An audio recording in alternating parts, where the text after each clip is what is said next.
During his killing spree, Smith, aka Jigga, avoided prosecution like no other accused criminal in New Orleans. Prosecutors and police tied him to violent crimes, locked him up, and prepared a case, only for it to fall apart at the last minute. I remember when we first got the news that Soulja Slim was killed. I was living on Dale Street in New Orleans East, matter of fact, the 4900 block of Dale.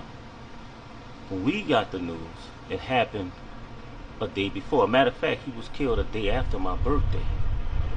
So to be exact, about 2, 3 in the morning on the 27th, the next day when we got the news, because we outside all day. Back then, you know, I was doing my thing and we was outside all the time. It wasn't internet, it wasn't stuff like that going on for YouTube.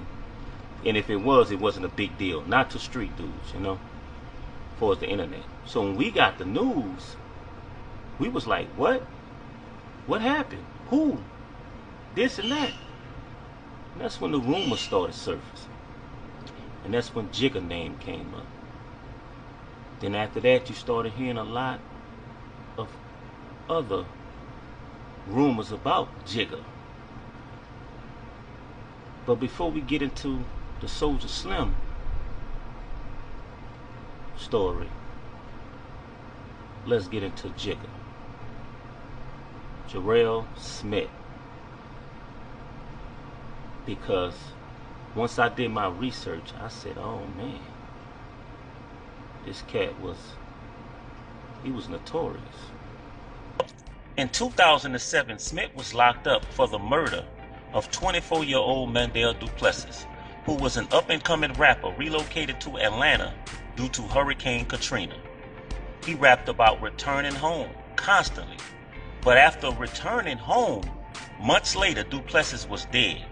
He was found fatally shot October 4th on the steps of a trailer in the neighborhood of Gentilly. Jigga was also jailed that year in the killing of Terry Brock. Again, no witness, no case. It was alleged he killed another inspiring rapper named Spencer Funk Smith Jr. But every time Garrelle Smith walked, the cases were too weak. Witnesses were afraid to come forward. No one wanted to take the chance of snitching on a dangerous man who will most likely be sprung in a few weeks.